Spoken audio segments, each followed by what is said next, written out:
Esther 8. That same day, King Xerxes gave Queen Esther the estate of Haman, the enemy of the Jews, and Mordecai came into the presence of the king, for Esther had told how he was related to her. The king took off his signet ring, which he had reclaimed from Haman, and presented it to Mordecai, and Esther appointed him over Haman's estate. Esther again pleaded with the king, falling at his feet and weeping. She begged him to put an end to the evil plan of Haman the Agagite, which he had devised against the Jews. Then the king extended the gold scepter to Esther, and she arose and stood before him. If it pleases the king, she said, and if he regards me with favor and thinks it the right thing to do, and if he is pleased with me, let an order be written overruling the dispatches that Haman, son of Hammedatha the Agagite, devised and wrote to destroy the Jews in all the king's provinces. For how can I bear to see disaster fall on my people? How can I bear to see the destruction of my family?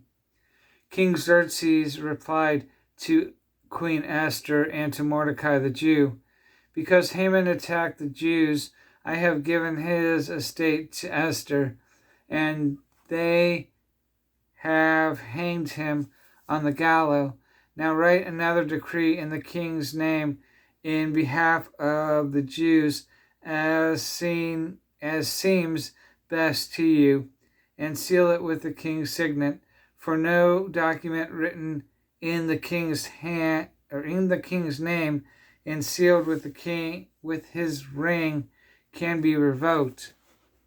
At once the royal secretaries were summoned, and on the 23rd day of the 3rd month, the month of Sivan, they wrote out all Mordecai's orders to the Jews and to the satraps, governors, and nobles of the 127 provinces stretching from India to Kush. These orders were written in the script of each province and the language of each people, and also to the Jews in their own script and language. Mordecai wrote in the name of King Xerxes, sealed the dispatches with the king's signet ring, and sent them by mounted carrier, who rode fast horses, especially breeded for the king. The king's edict granted the Jews in every town, in every city, the right to assemble and protect themselves, to destroy, kill, and annihilate any armed force of any nationality or province that might attack them and their women and children, and to plunder the property of their enemies.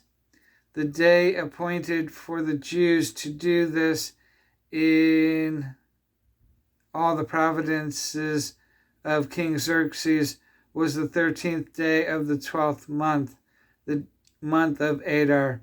A copy of the text of the edict was to be issued as law in every province and made known to the people of every nationality, so that the Jews would be ready on that day to avenge themselves on their enemies. The carriers riding the royal horses raced out, spurred on by the king's command, and the edict was also issued in the citadel of Susa. Mordecai left the king's presence wearing royal garments of blue and white, a large crown of gold, and a pure robe of fine linen. The city of Susa held a joyous celebration. For the Jews, it was a time of happiness and joy, gladness and honor.